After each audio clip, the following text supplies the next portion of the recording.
Welcome back to another episode of the Switch Survival Guide. Today I'm going to teach you how to make a bow and arrow and how to hunt from the back of a parasaur. Also, this happened. Apparently land sharks are a thing and they can swim in the air. I don't know, but we're going to see if we can hunt a flying shark. That's cool. So we're also going to hunt quite a few normal animals that actually obey the laws of physics, like this turtle. And we'll show you some good tactics for hunting dinosaurs from the back of a parasaur. So be sure to watch the rest of this episode. So here we are, we just tamed Mint the Parasaur, who is a pretty cool mint color, no correlation there. And now I want to make a bow and arrow. So I'm going to go ahead and give myself a little bit more weight, because we're going to start building a house soon, and I'm going to need to be able to carry more materials. So I've got enough engram points to unlock the bow and arrow. And we've also gotten high enough level 12 is about 11 really, is where you start unlocking the wood tier and you can start building a wooden house. So I'm going to unlock the bow and arrow here, and I'm also going to unlock wooden foundations and wooden pillars. This is going to be a very strange base that I'm going to be building in the next couple episodes, but I'm going to show you a really cool trick which will give you a house that's almost invulnerable using wood and thatch. It'll be quite interesting, but I'm already coming up with the designs for that. So I'm going to move the engram for arrows into my hotbar where I can access it really easily. And then I'm just going to check what we need for this bow, and it turns out all we're missing is wood. So it's just fiber and wood, not too bad. And remember, while we were taming that parasaur, we used it as a mobile storage box and just filled it up with wood we were collecting the whole time we were taming it. So I don't like to waste time, and that's really coming in handy. So I'm just going to use the right trigger to craft a bow, and I can also craft some arrows here. Now, the bow is very much like the slingshot, whereas the slingshot uses regular stone for ammunition, which you can pick up anywhere. The bow, you actually have to craft arrows using flint and thatch and wood. So I'm going to go ahead and put this in my hotbar, and I'll rearrange things a little bit, but there you go. So there's a bow. When you pull that out, you actually put an arrow into it, so it's kind of like loading a gun.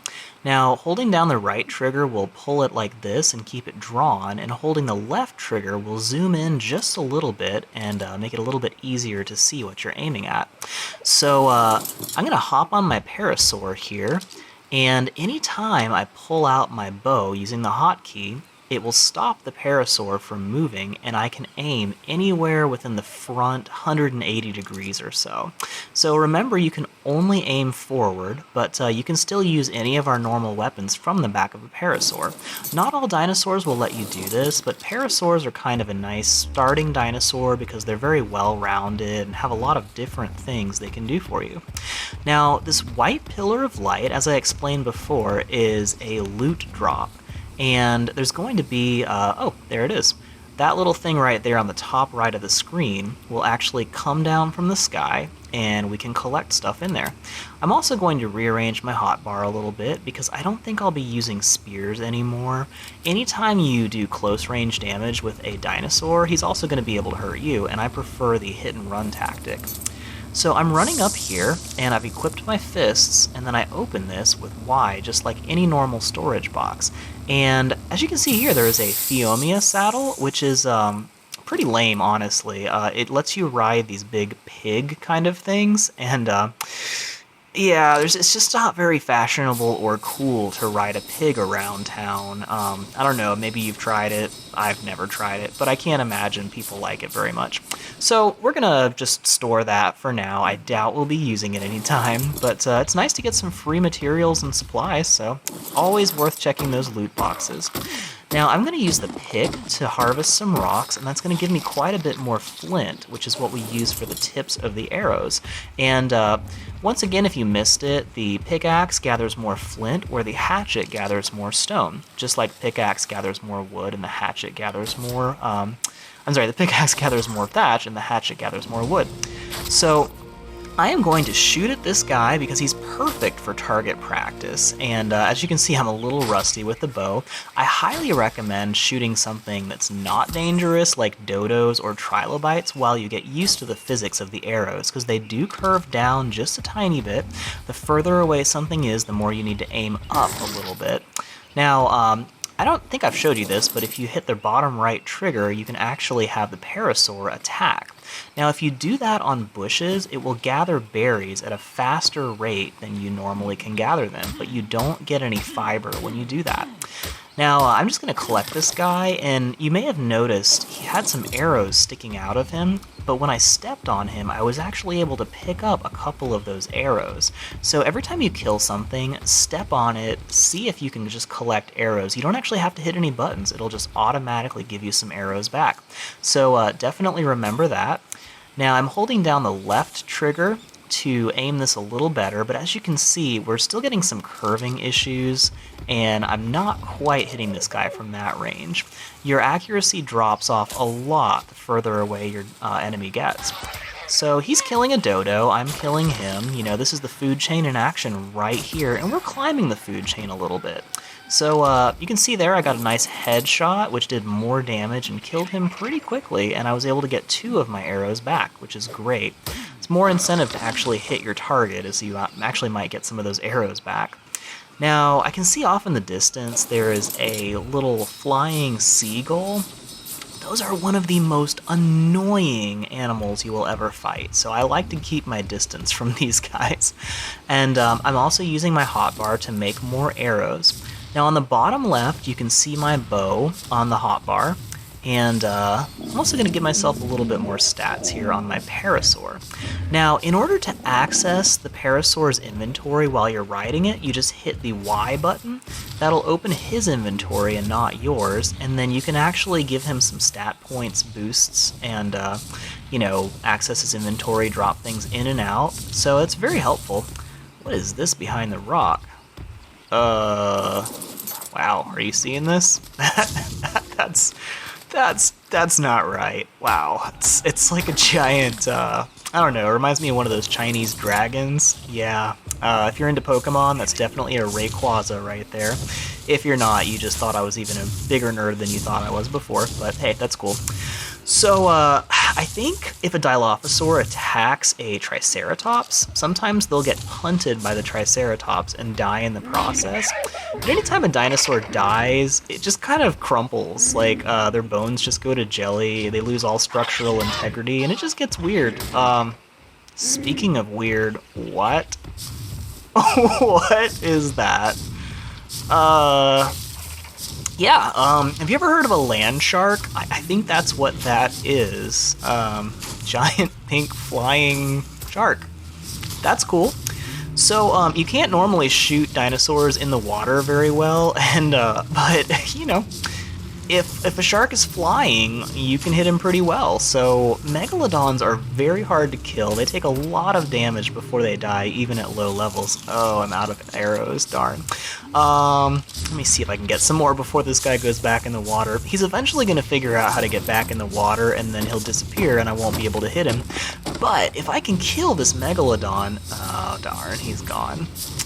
So I do not recommend fighting a megalodon, because if he takes enough damage, he will just swim away from you into the water, and as you can see, he's just gone. You'll never catch one.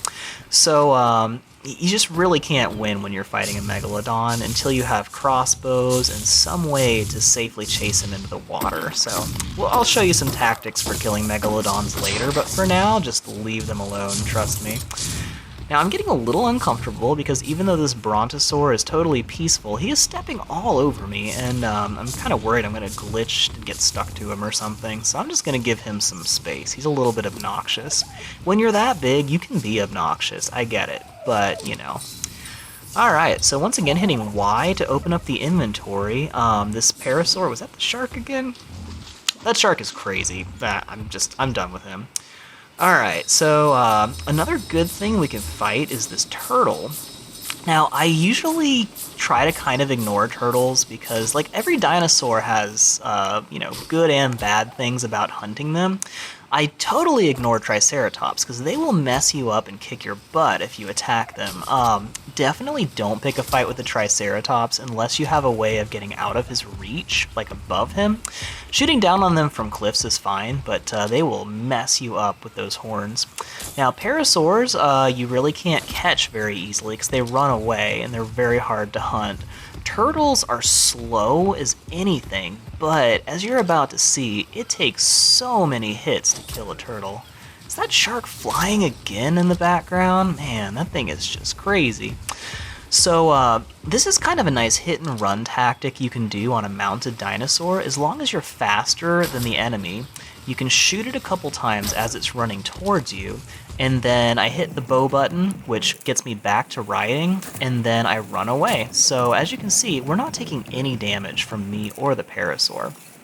Now, I've put a little bit of stats into the Parasaur's health. Now, you can see this turtle's finally running, and of course I'm fast forwarding because I don't want this to be like a 20-minute long video. And now we can actually chase him. Now be careful not to actually shoot your dinosaur in the back of the head. You can do that, and it can hurt your dino.